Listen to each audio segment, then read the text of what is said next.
कहीं आपने मानसिक संतुलन तो नहीं खो दिया है? कहीं आपकी इंद्रियां शिथिल तो नहीं पड़ गई है? इंद्रियां तो आप सबकी शिथिल पड़ गई है श्रीहरि, और वो भी बिना प्रहार के।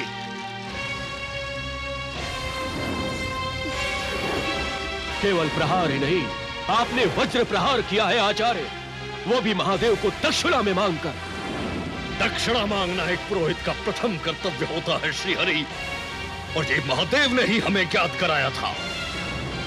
ज्ञात कराया था आचार्य, किंतु एक पुरोहित होने के नाते क्या आपको इतना ज्ञान नहीं कि पुण्यक व्रत अनुष्ठान की दक्षिणा में एक पतिव्रता स्त्री से उसके पति को मांगना न्याय संगत नहीं है? हाँ, न्याय और अन्याय का प्रश्न तो अब उठ रहा है श्रीहरि, जब दक्षिणा मांग ली गई है। दक्षिणा मांगने से पूर्व तो यह हमारा अधिकार था। अधिकार क्षेत्र की भी कोई सीमा होती है आचार्य? हमने पहले ही कहा था श्रीहरि कि भृगु और भृगुवंशी के लिए कोई सीमा नहीं होती। हाँ, अधिकार के प्रत्युत्तर में अधिकार होता है।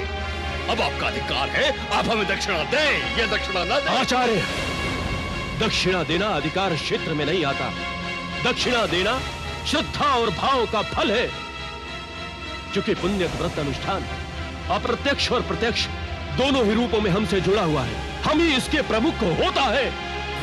इसलिए हमारा कर्तव्य है कि हम फल दें। संभवतः आपको ज्ञात नहीं कि पुण्य व्रत अनुष्ठान के फल से ही और हमारे ही अंश से आपके भृगुवंशी दैत्य गुरु शुक्राचार्य उत्पन्न हुए हैं आचार्य। इसलिए आपको हमारा अपमान कदापि नहीं करना चाहिए आचार्य, कदापि नहीं। अपमान तो हमारा किया है श्रीहरि, महादेव ने हमें दक्षिणा मांगने के लिए प्रेरित करके। अपमान किया है आपने, हमें दक्षिणा के लिए विवश करके, और पुनः आप अपमान कर रहे हैं हमारा, हमें दक्षिणा न देकर। ये नहीं होगा श्रीहरि, दक्षिणा देनी होगी, और वो भी हमारी इच्छा के अनुसार। किंतु आप स्वामी महादेव को कैसे मांग सकते हैं विप्रवर? अवश्य मांग सकते हैं देवी। पुण्य जैसे यज्ञ अनुष्ठान को संपूर्ण कराने के बाद पुरोहित कुछ भी मांग सकते हैं। यह आपको संकल्प लेने से पहले सोच लेना चाहिए था देवी। धर्मनंदन, यहाँ कुबेर और देवी लक्ष्मी के विराजमान होते हुए आपको तो सहस्त्र गोरत्न, स्वर्ण मुद्राएं और अपार धन संपत्ति मांगनी चाहिए थी। सदैव समाधि से रहने वाले भभूतधारी महादेव को मांगने का तात्पर्य हमारी समझ से परे है। यदि आप इच्छा व्यक्त करें तो हम स्वयं मुनिवर विश्वकर्मा को बुलाकर किसी भी लोक में आपके लिए एक विशाल नगर की रचना कर दें। हमें नगर धन संपत्ति की लालसा नहीं है देवी, हमारी लालसा थी इस यज्ञ को विधिवत संपूर्ण करने की, और दूसरी कामना है महादेव को दक्षिणा में प्राप्त करने की। हमारी मनोकामना शीघ्र पूर्ण करें देवी। महादेव को दक्षिणा में दे देंगे तो पुण्य व्रतानुष्ठान का फल हम कैसे प्राप्त करेंगे धर्मनंदन? ये विचार करना हमारा नहीं, विधाता का कार्य है देवी। क्यों? क्या आप विधाता द्वारा रचित सृष्टि के नियमों से परे हैं? सृष्टि के किस नियम की बात कर रही है देवी? सृष्टि की रचना का प्रथम नियम, जिसमें किसी भी स्त्री को संतान प्राप्ति उसके पति द्वारा ही संभव है। किंतु संतान प्राप्ति का हमारी दक्षिणा से क्या संबंध है देवी? संबंध है आचार्य, संबंध है। यह अनुष्ठान जगत कल्याण के लिए और पुत्र प्राप्ति की कामना के लिए किया गया है। यदि आप महादेव को ही दक्षिणा में मांग लेंगे तो पुण्यक व्रत पूर्ण करने के पश्चात भी देवी पार्वती पुत्र रत्न कैसे प्राप्त करेंगे? इसीलिए हे आचार्य, आप पुनः विचार करें। विचार करना अब हमारा नहीं, आपका काम है श्रीहरि। यदि आप हमें अभीष्ट दक्षिणा देना चाहते हैं तो ठीक है, अन्यथा हम बिना दक्षिणा लिए यहाँ से चले जाएंगे। परंतु स्मरण रहे श्रीहरि, उस दशा में इस यज्ञ का पुण्य फल भी हमें ही प्राप्त होगा। आपके पिछले समस्त पुण्य कर्मों के भी हम अधिकारी हो जाएंगे। चलते हैं हम। ठहरिए विप्रवर, ठहरिए। स्वामी, आप मौन क्यों खड़े हैं स्वामी? हम विवश हैं, वचनबद्ध हैं। हम धर्म की मर्यादा का उल्लंघन नहीं कर सकते देवी। हे परमपिता, आप तो सृष्टि के रचयिता हैं। आप ही कुछ हल करें। देवी, हल करना तो दूर, सृष्टि की इस प्रकार की रचना के लिए हम स्वयं पर लज्जित हैं। हमें आपकी लज्जा की नहीं, महादेव की आवश्यकता है। हम क्षमा के प्रार्थी हैं देवी। हे देवी लक्ष्मी। जगत जननी, प्रमुख होता होने के नाते यदि धर्म नंदन हमसे सारी सृष्टि के बराबर भी धन की अपेक्षा करते तो हम इनकी इस अभिलाषा को प्रसन्नता के साथ संपूर्ण करते, किंतु महादेव के वचनबद्ध होने के पश्चात देवेंद्र, अग्निदेव, कुबेर, यमदेव, क्या आप सब भी वचनबद्ध हैं? यदि है तो रहे, किंतु हम दक्षिणा में अपने स्वामी महादेव को कदापि नहीं देंगे। नहीं चाहिए हमें ऐसा पुत्र जिसके कारण हमें अपने स्वामी से दूर होना पड़े। ऐसे जगत कल्याण से क्या लाभ जिसके अग्नि में अपना अस्तित्व ही भस्म हो जाए। तारकासुर का वध हमारा नहीं, आप सबका लक्ष्य था, और हम आहुति थे अपने स्वामी की। क्यों क्यों करें हम ऐसा? देवी, हमें आप पर गर्व है और हम ये भी स्वीकार करते हैं कि आप जो भी कर रही हैं पतिव्रता धर्म का पालन है। इससे महत्वपूर्ण होगा कि आप अपने स्वामी के वचन का पालन करने में उसकी प्रेरणा बने। हे देवी, हमने आचार्य धर्मनंदन को वचन दिया है और हम इस वचन का पालन अवश्य करेंगे।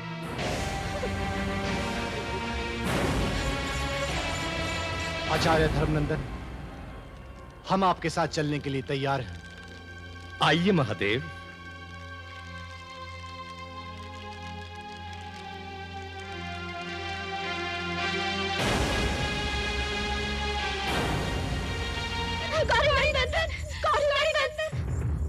देवी जया विजया, अनर्थ हो गया गौरी नंदन, अनर्थ हो गया।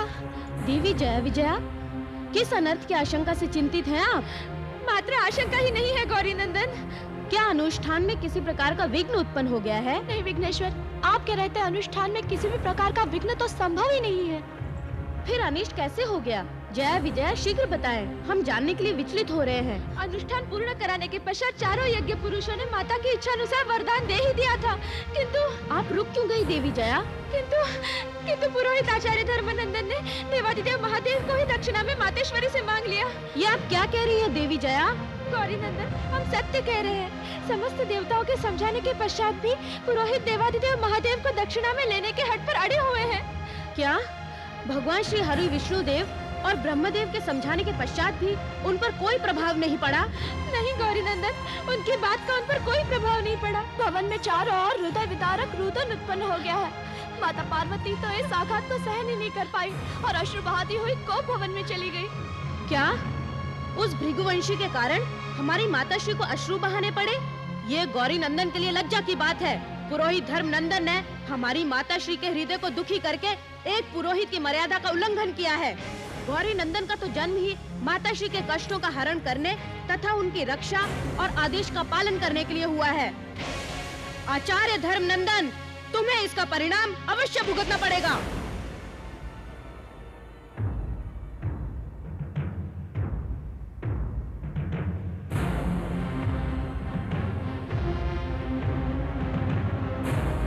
आचार्य धर्मनंदन। पुत्र गणेश। प्रणाम गणेश। आपने माता श्री के हृदय को पीड़ा पहुंचाकर प्रणाम का प्रत्युत्तर पाने का अधिकार खो दिया है। आचार्य धर्मनंदन, आपने हमारी माता श्री के हृदय को दुखाने का दुस्साहस कैसे किया? ये आप क्या कह रहे हैं गजानन? पुत्र गणेश, ये आप आचार्य से किस प्रकार की वार्ता कर रहे हैं? आपको हमारी उपस्थिति का भी आभास नहीं? क्षमा चाहता हूँ पिताश्री, आप तो जानते ही हैं कि हम मातेश्वरी की अवहेलना कदापि सहन नहीं कर सकते। आचार्य से पूछिए कि इन्होंने आपकी उपस्थिति में स्वयं आपको मांगने की दुष्टता कैसे की पिताश्री?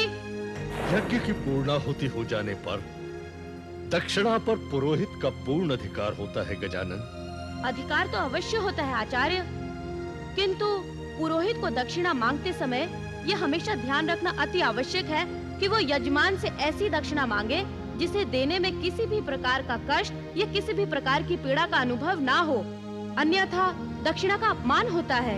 अपमान तो स्वयं हमारा हुआ है गजानन, और इसी अपमान के कारण हमें दक्षिणा में स्वयं महादेव को मांगना पड़ा। असत्य कह रहे हैं आप। एक पुरोहित का कैलाश भवन में अपमान, किसने किया आपका अपमान? श्री हरि विष्णु ने और स्वयं महादेव ने हमें दक्षिणा मांगने पर विवश किया था गजानन। पिताश्री आपने? हाँ पुत्र, आचार्य धर्मनंदन सत्य कह रहे हैं। इनका इसमें कोई दोष नहीं। असंभव पिताश्री। धर्मनंदन एक पुरोहित है और पुरोहित तो दक्षिणा में धन संपदा मांगने के लिए लालायित होते हैं। फिर आचार्य द्वारा आपको मांगे जाने का कारण अवश्य ही किसी षड्यंत्र का सूचक है, और हम किसी भी षड्यंत्र को फलीभूत नहीं होने देंगे। आप श्रद्धेय है विघ्नेश्वर, परंतु षड्यंत्रकारी कहकर हमारे क्रोध को न भड़काएं। आपके क्रोध से अधिक हमें अपने मातेश्वरी की पीड़ा के निवारण की चिंता है। हम पिताश्री को कदापि ले जाने नहीं देंगे। भृगुवंशी के क्रोध को व्यर्थ समझने की चेष्टा न करें गजानन, अन्यथा श्राप के भागी बनेंगे आप। अवश्य दीजिए श्राप। हम अपनी माताश्री की प्रसन्नता के लिए कोई भी श्राप ग्रहण करने के लिए तैयार हैं। किंतु एक बात ध्यान रखें, श्राप देने के पश्चात आपका दक्षिणा लेने का अधिकार समाप्त हो जाएगा आचार्य। ये आप क्या कह रहे हैं गजानन गणेश? हाँ आचार्य, और ये तो आप जानते ही होंगे कि किसी भी प्रकार षड्यंत्र या छल से मांगी गई दक्षिणा को ना देना कदापि अनुचित नहीं होता। नहीं पुत्र गणेश, इसमें किसी भी प्रकार का कोई भी षड्यंत्र नहीं है। पिताश्री, कदाचित आपके भोलेपन का लाभ उठाया गया है। यदि ये षड्यंत्र नहीं है तो पूछिए धर्मनंदन से कि वे आपका क्या करेंगे। एक भक्त अपने इष्ट देव की पूजा आराधना के सिवा और क्या करता है गजानन? यदि महादेव स्वयं सम्मुख होंगे तो पूजा का आनंद ही कुछ और होगा। दुर्भाग्य की बात तो ये है कि आपने केवल अपने ही आनंद का ध्यान रखा और मातेश्वरी के आनंद की अवहेलना करने का दुस्साहस किया, जो गणेश के लिए असहनीय है। शांत हो जाए पुत्र गणेश, शांत हो जाए। हमने इन्हें इच्छा अनुसार दक्षिणा मांगने का वचन दिया था और हम स्वयं अपनी इच्छा से इनके साथ जा रहे हैं। पुत्र गणेश, पिता के वचन का पालन करते हुए आप अपने पुत्र होने का धर्म निभाएं। आचार्य, आपके लिए उचित तो यही है कि आप पिताश्री के स्थान पर अपार धन संपदा जो चाहे वो ले जाएं। ये सत्य है गजानन कि हमने केवल धन के लोभ में दक्षिणा में महादेव को मांगा था, परंतु अब नहीं। अब हमारी इच्छा केवल देवाधिदेव महादेव को ले जाने की है। आचार्य धर्मनंदन, आपको ये लोभ किसने दिया? स्वयं दैत्य गुरु शुक्राचार्य ने। दैत्य गुरु शुक्राचार्य ने? गुरुदेव! गुरुदेव! गुरुदेव! गुरुदेव! गुरुदेव! गुरुदेव! गुरुदेव! गुरुदेव! प्रणाम गुरुदेव! आयुष्मान भवत्स। संघार कसो, तुम्हारे मुखमंडल की आभा बता रही है कि तुम अत्यधिक प्रसन्न हो। गुरु, इस प्रसन्नता का कारण क्या है वत्स? गुरुदेव! आज दैत्य साम्राज्य के लिए अत्याधिक प्रसन्नता का दिन है गुरुदेव।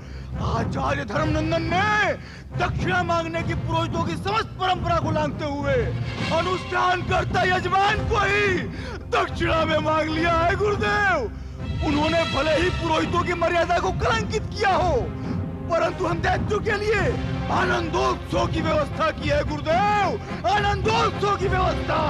क्या धर्मनंदन ने महादेव को दक्षिणा में मांग लिया? हाँ गुरुदेव, हाँ, ये सत्य है। तुमने दैत्य गुरु शुक्राचार्य को आनंदित कर दिया है संघार का सुर, प्रसन्न कर दिया है। किंतु ये वृतांत हम विस्तार पूर्वक सुनना चाहते हैं, विस्तार पूर्वक। अवश्य गुरुदेव, अवश्य। गुरुदेव, धर्मनंदन ने गणेश और समस्त देवताओं के अनुनय विनय को अस्वीकार कर दिया और महादेव को ही दक्षिणा में लेने की हटपट डटे रहे। परिणाम ये हुआ गुरुदेव कि अंततः उन समस्त देवताओं और यहाँ तक कि गणेश को भी धर्मनंदन के हट के समक्ष झुकना ही पड़ा। उन तुच्छ देवताओं को झुकाना और दक्षिणा में महादेव को मांगना ही दैत्य गुरु शुक्राचार्य का लक्ष्य था संघार का सुर। गुरुदेव, इस लक्ष्य को प्राप्त करते ही आपका सम्मान दैत्य साम्राज्य में और भी बढ़ गया है। एक भृगुवंशी हम दैत्य गुरु शुक्राचार्य के आदेश की अवहेलना कर भी कैसे सकता है संघार का सुर? गुरुदेव, आपके आदेश का पालन करके आचार्य ने पिताश्री को जीवन दान दिया है। निश्चित ही जीवन दान दिया है संघार का सुर। धर्मनंदन तारकासुर को अमर कर दिया। अमर कर दिया है? इसका तात्पर्य यह है गुरुदेव कि शिवांश के भय से सदा सदा के लिए मुक्ति। हाँ संघार का सुर, हाँ, अब यही सत्य है। इधर महादेव हमारे अधीन होंगे और उधर ग्रह नक्षत्रों के मिलन की शुभ घड़ी बीत जाएगी। इस स्थिति में शिवांश की उत्पत्ति का समय व्यतीत हो जाएगा। गुरुदेव, ये तो दैत्य साम्राज्य के लिए उत्सव का समय है। शीघ्र बताइए गुरुदेव, आपकी आगे की रणनीति क्या है? संघार का सुर, हमारी रणनीति का प्रथम चरण धर्मनंदन ने महादेव को दक्षिणा में मांगकर पूर्ण कर दिया है। अब हमारा कर्तव्य है कि दक्षिणा के बदले धर्मनंदन जो कुछ भी मांगे, जहां भी मांगे, उसकी इच्छा पूर्ण करें, जिसके लिए हम वचनबद्ध हैं। और उसके पश्चात गुरुदेव? वचन पूर्ण करने के पश्चात देवादिदेव महादेव हमारी शरण में होंगे, हमारे अधीन, हमारे बंदी। हमारे बंदी? महादेव हमारे बंदी? गुरुदेव, इसका तात्पर्य यह है कि आप महादेव को बंदी बनाकर कारागार में रखेंगे? नहीं संघार का सुर, नहीं। देवादिदेव महादेव हमारी शरण में अवश्य होंगे, किंतु कारागार में नहीं। वो रहेंगे हमारे इस आश्रम में। आपके आश्रम में? आप क्या कह रहे हैं गुरुदेव? संघार का सुर, महादेव के आने के पश्चात दैत्य गुरु शुक्राचार्य की रणनीति का अगला चरण होगा, जिसका लक्ष्य होगा देवादिदेव महादेव से अधिक वरदान प्राप्त करना। महादेव से वरदान? परंतु कैसे गुरुदेव, कैसे? संघार का सुर, देवादिदेव महादेव को भोलेनाथ आशुतोष कहा जाता है, जिसका तात्पर्य है थोड़े से संतुष्ट होना, अपने भक्तों पर अतिशीघ्र प्रसन्न होना। बस इसी का हम लाभ उठाएंगे। उनकी उपस्थिति में तुम्हें और हमें उनसे वरदान प्राप्त करने होंगे। आप क्या कह रहे हैं गुरुदेव? उस भभूतधारी से आप वरदान प्राप्त? वो भभूतधारी है, ये सोचकर उनकी शक्ति को या महादेव को अकिंचन समझने की मूर्खता मत करो संघार का सुर। यदि उनका वरदहस्त तुम्हारे ऊपर हो जाए तो समस्त सृष्टि में तुम्हारे बल के समक्ष कोई नहीं ठहर पाएगा। इसका तात्पर्य यह है गुरुदेव कि हम शेष अन्य लोगों पर भी विजय प्राप्त कर लेंगे। मूर्ख, महादेव से शक्तियां प्राप्त करने के पश्चात मात्र अन्य लोगों पर विजय प्राप्त करने का स्वप्न मत देखो। यदि स्वप्न देखना है तो संपूर्ण ब्रह्मांड पर विजय प्राप्त करने का स्वप्न देखो संघार का सुर। आप धन्य है गुरुदेव, आप धन्य हैं। सोचो संघार का सुर, सोचो कि किस प्रकार त्रस्त है ये समस्त देवता पुण्यव्रत अनुष्ठान के पूर्ण होने के पश्चात। श्री हरि विष्णुदेव, लीलाधारी, दिखाओ कोई लीला और छुड़ा लो अपने महादेव को दैत्य गुरु शुक्राचार्य से। दिखा सकते हो कोई लीला तो दिखाओ। श्री हरि विष्णुदेव, ब्रह्मदेव, आप सर्वशक्तिमान होते हुए भी हमें असहाय छोड़कर कहां जा रहे हैं? हे श्री हरि, समस्त सृष्टि के पालन का उत्तरदायित्व आपका है। क्या आप हमें इस प्रकार इस भंवर में छोड़कर अपने उत्तरदायित्व का पालन कर रहे हैं? श्री हरि, आपने तो सृष्टि के उद्धार के लिए समय समय पर अनेकों लीलाएं रचाई हैं। कोई ऐसी लीला रचाइए ताकि कैलाश पर फैली इस मृतप्राय शांति को भंग किया जा सके। हे श्री हरि, आप तो हमें अपने अपने लोक दिलाने के लिए अनुष्ठान के होता बने थे, फिर बिना फल के आप यहाँ से कैसे जा सकते हैं? इंद्रदेव, अग्निदेव, यमदेव, पवन देव, कुबेर, इस व्रत अनुष्ठान के प्रतिफल से हम स्वयं बहुत लज्जित हैं। इस प्रकार की वार्ता करके हमें और लज्जित ना करें। देवेंद्र, आप तो सभी देवताओं के प्रतिनिधि हैं। आप तो हमारी व्यवस्था से भली भांति परिचित होंगे। किंतु परमपिता, इस प्रकार व्यवस्था बताकर हम सदा सदा के लिए कैलाश पर तो नहीं बैठ सकते। हाँ ब्रह्मदेव, इन परिस्थितियों में इस तरह की व्यवस्था दिखाना समस्या का समाधान नहीं है। हम भली भांति मानते हैं इंद्रदेव, किंतु महादेव ने वचनबद्ध होकर हमारे हाथ बांध दिए थे। अन्यथा भृगुवंशी धर्मनंदन में इतना साहस कहां था कि वो महादेव को कैलाश से ले जाने की सोचते भी।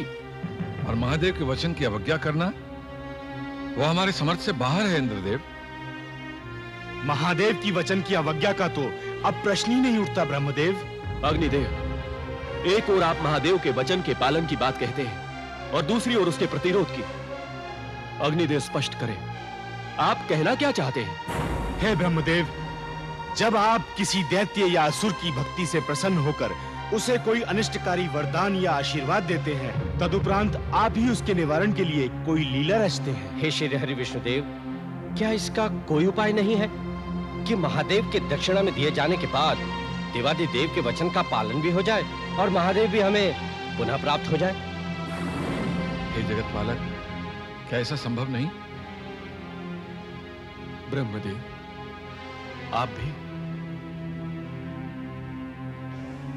प्रभु, हमसे इनकी पीड़ा देखी नहीं जाती।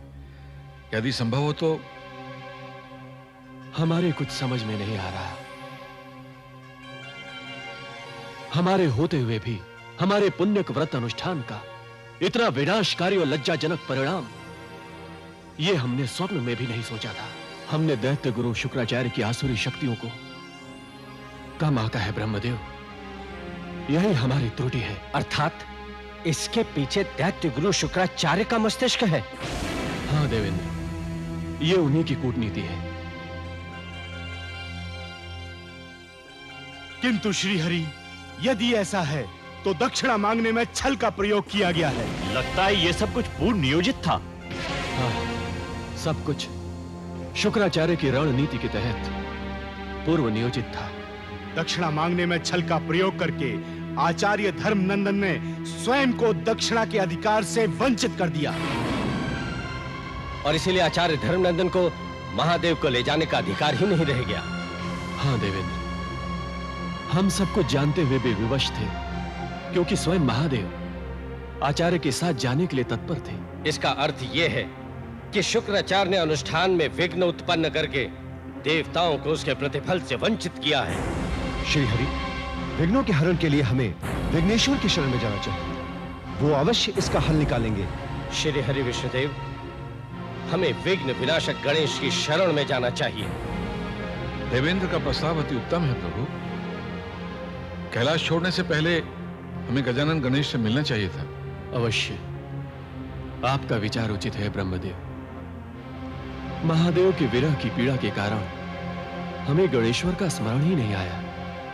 हमें शीघ्र अतिशीघ्र उनके समक्ष उपस्थित होना चाहिए। वही हमारी समस्या का निवारण कर सकते हैं। आइए चलिए।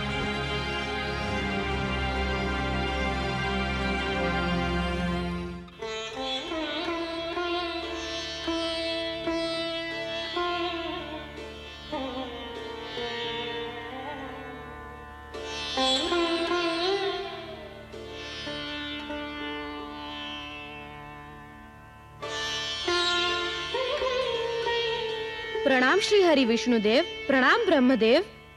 कल्याण अवस्तु। प्रणाम गजानन। हे गजानन गणेश्वर, हम आपसे निवेदन करने आए हैं।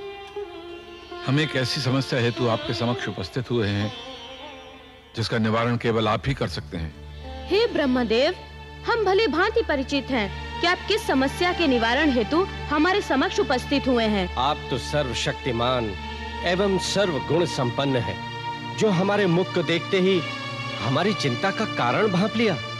पिताश्री कैलाश पर उपस्थित नहीं है, इससे ज्यादा चिंता का विषय और क्या हो सकता है। तब तो आपने देवादिदेव महादेव को कैलाश पर वापस लाने के लिए कोई ना कोई उपाय अवश्य ढूंढ लिया होगा। उपाय तो हमने ढूंढ लिया है, किंतु साथ साथ हमारे समक्ष एक और विकट समस्या उत्पन्न हो गई है। एक और विकट समस्या? देवादिदेव के चले जाने से अधिक विकट समस्या और क्या हो सकती है? पुरोहित द्वारा पिताश्री को दक्षिणा में मांगने के पश्चात मातेश्वरी ने प्रलाप करते करते स्वयं को कोप भवन में बंद कर लिया है एवं अन्न जल आदि सब कुछ त्याग दिया है। क्या देवी पार्वती ने अपने आप को कोप भवन में बंद कर लिया है? हे गजानन गणेश्वर, हमें भय है कहीं कोई अनिष्ट ना हो जाए। हमें अविलंब कुछ करना चाहिए, अन्यथा देवी पार्वती और भी अस्वस्थ हो जाएंगी। केवल इतना ही नहीं, माताश्री किसी से भी वार्तालाप नहीं कर रही हैं एवं निरंतर प्रलाप किए जा रही हैं। ऐसी स्थिति में हमें क्या करना चाहिए गजानन? सर्वप्रथम हमें माताश्री को ये सांत्वना देनी होगी कि पिताश्री शीघ्र ही भवन में उपस्थित हो जाएंगे। यदि मातेश्वरी इसी प्रकार अपने आप को कोप भवन में बंद रखेंगी तो उनके स्वास्थ्य पर इसका प्रतिकूल प्रभाव पड़ेगा। जब तक मातेश्वरी आश्वस्त नहीं हो जाती, हम उन्हें छोड़कर कैलाश से बाहर नहीं जा सकते। माता पार्वती को तो हम किसी प्रकार आश्वस्त कर ही लेंगे, किंतु देवादिदेव को कैलाश पर पुनः लाने का कोई न कोई मार्ग निकालना ही पड़ेगा गजानन। देवी पार्वती भी आश्वस्त तभी होंगी जब देवादिदेव कैलाश पर पुनः लौट आएंगे, और यह अति आवश्यक है, अन्यथा हमारा सारा परिश्रम व्यर्थ हो जाएगा और शिवांश की उत्पत्ति कभी संभव नहीं हो सकेगी। इंद्रदेव, आपका कथन उचित है। देवताओं का हित ध्यान में रखकर महादेव ने अपनी समाधि भंग करके भवन में विश्राम करने का निर्णय लिया था ताकि शिवांश की उत्पत्ति संभव हो सके। यदि महादेव ही कैलाश पर उपस्थित ना हो सके तो हम अपने उद्देश्य में असफल हो जाएंगे।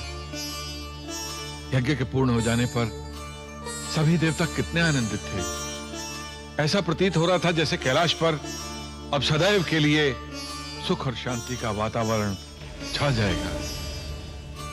किंतु ये सभी बातें, सभी आकांक्षाएं मिथ्या प्रमाणित हुई। आप सभी देवगणों का इस प्रकार चिंतित होना हमारे लिए एक बहुत बड़ी चिंता का विषय बन गया है। तब तो आपको शीघ्र ही इन सारी समस्याओं का कोई न कोई समाधान निकालना ही होगा, अन्यथा अनर्थ हो जाएगा। सारी सृष्टि में हाहाकार मच जाएगा, चारों ओर असुरों का साम्राज्य छा जाएगा। ऐसा कदापि नहीं हो सकता, कदापि नहीं। इन सारी समस्याओं का मूल कारण केवल एक ही है, और वो है दैत्य गुरु शुक्राचार्य। हमें अतिशीघ्र शुक्राचार्य से भेंट करके इन सारी समस्याओं का निवारण करना ही होगा। ये प्रतीक्षा की अवधि इतनी लंबी क्यों होती है गुरुदेव? इतनी लंबी क्यों होती है? आज आचार्य धर्मनंदन की प्रतीक्षा में हम अधीर हुए जा रहे हैं। प्रतीक्षा तुम्हें धर्मनंदन की नहीं है संहार का सुर, प्रतीक्षा तो तुम्हें है धर्मनंदन द्वारा दक्षिणा में प्राप्त किए गए महादेव की। आप धन्य है गुरुदेव, आप धन्य है। आप तो सर्वज्ञानी है। आपकी रणनीति की जितनी भी प्रशंसा की जाए कम है गुरुदेव, कम है। नहीं संहार का सुर, नहीं। प्रशंसा तुम्हें नहीं करनी चाहिए, प्रशंसा तो हमें तुम्हारे अवसरवादी होने की करनी चाहिए। हमारे प्रति तुम्हारे प्रतीक्षण बदलते हुए विचारों का पूर्ण ज्ञान है हमें। हमारे बदलते विचारों का? ये आप क्या कह रहे हैं गुरुदेव? हाँ संहार का सुर, हाँ। हम तुम्हारे बदलते हुए विचारों और डगमगाते हुए विश्वास के विषय में ही बता रहे हैं। संहार का सुर, तुमने हमारी इसी रणनीति पर संदेह भी व्यक्त किया था ना? और आज तुम उसी रणनीति की प्रशंसा कर रहे हो। यह तुम्हारे अवसरवादी होने का प्रमाण है संहार का सुर। हमें क्षमा करें गुरुदेव, हमें क्षमा करें। हम अपने कृत्य पर लज्जित हैं गुरुदेव, हमें क्षमा करें। हम आपको विश्वास दिलाते हैं भविष्य में ऐसा कदापि नहीं होगा, कभी नहीं होगा गुरुदेव, कभी नहीं होगा। संहार का सुर, हमने तुम्हें क्षमा किया, हमने तुम्हें क्षमा कर दिया संहार का सुर। किंतु हम ये अवश्य कहना चाहते हैं कि प्रत्येक शिष्य अपने गुरु के प्रति आस्था, श्रद्धा और पूर्ण विश्वास रखना चाहिए। संहार का सुर, अब इन समस्त बातों को भूलकर असुर सैनिकों को संगठित करो। संपूर्ण ब्रह्मांड पर असुर साम्राज्य की कीर्ति का ध्वज फहराना ही हमारा मुख्य लक्ष्य होना चाहिए। परंतु गुरुदेव, हमारा मुख्य लक्ष्य तो उस गणेश से प्रतिशोध लेना है जिसके हाथों हम कई बार अपमानित हो चुके हैं, और हमारे प्रतिशोध की ज्वाला तभी शांत होगी गुरुदेव जब हम उस गजमुखी गणेश को मृत्यु की गोद में सुला देंगे। संघारकासुर, आज तुमने हमें अपने विचारों से अवगत कराकर हमें प्रसन्न कर दिया है। ऐसे ही विचार किसी शत्रु के सर्वनाश के लिए अति आवश्यक होते हैं। और इस समय असुर साम्राज्य का सबसे बड़ा शत्रु है गणेश। और जिस दिन वो हमारी रणनीति के चक्रव्यूह में फंसेगा, उसका अंत निश्चित है संघारकासुर। अंत तो आपका निश्चित है दैत्य गुरु शुक्राचार्य। अपनी संकीर्ण रणनीतियों पर पूर्ण विराम लगाएं, अन्यथा हमारी इस गदा की शक्ति से आप परिचित हैं। गजमुखी द्वारपाल, हमारा एक आदेश, मात्र एक आदेश तुम्हारी मृत्यु की घोषणा हो सकता है। मात्र मृत्यु की घोषणा नहीं, हम तुम्हारा काल बनकर आए हैं दैत्य गुरु शुक्राचार्य। किंतु पुण्य व्रत के संकल्प के अनुसार उसके पूर्ण होने तक उसके कर्ता या संबंधी के लिए संहार या वध वर्जित है। यदि तुम हमारा संकल्प भंग नहीं कराना चाहते हो तो अति शीघ्र पिताश्री को कैलाश भेज दो। महादेव का आगमन हमारे आदेश का परिणाम नहीं, उनकी अपनी वचनबद्धता है। और फिर तुमने भी तो उन्हें रोकने का प्रयास किया था ना? रोक लेते उन्हें। अपनी जीवा पर अंकुश रखो दैत्य गुरु। गणेश, ना तो महादेव यहाँ उपस्थित है और ना ही हमने उन्हें बंदी बनाया है। बंदी? पिताश्री को बंदी बनाना तो दूर, यदि पिताश्री वचनबद्ध न होते तो आप और आपकी समस्त आसुरी शक्तियाँ उनके प्रतिबिंब के समक्ष भी ठहर नहीं पाती। गणेश, तुम हमारे आश्रम में हमारा ही अपमान कर रहे हो। शुक्राचार्य, संपूर्ण सृष्टि गणेश का निवास है। हमने इसके पूर्व भी तुम्हें इस प्रकार की अभद्रता तथा उदंडता न करने की चेतावनी दी थी, किंतु इस बार तुमने उदंडता के साथ साथ छल कपट की घृणित रणनीति भी प्रारंभ कर दी है। गुरुदेव, हमें आदेश दें। हम निष्ठुरधारी गणेश को आपके अपमान का दंड देने के लिए व्याकुल हो रहे हैं। संघारकासुर, यदि हमने तुम्हें दंड देने का निर्णय ले लिया तो तुम्हें इस संपूर्ण सृष्टि में अपना मुंह छिपाने के लिए कोई भी स्थान नहीं मिलेगा। शुक्राचार्य, पिताश्री को दक्षिणा में छल से मांगकर आपने अपने षड्यंत्र को उजागर कर दिया है, किंतु ये छल कपट का मार्ग आसुरी शक्तियों का प्रयोग करने वाले असुरों का मार्ग है। आप ये भली भांति जानते हैं कि हम देवगण इस प्रकार का मार्ग कदापि नहीं अपना सकते, परंतु हमारी इस विवशता का अर्थ ये कदापि न लगा लेना दैत्य गुरु शुक्राचार्य कि हम इसका कोई प्रत्युत्तर नहीं दे सकते। हम चाहें तो आपके समस्त असुर साम्राज्य को एक क्षण मात्र में समाप्त कर सकते हैं। यह हमारी चेतावनी है।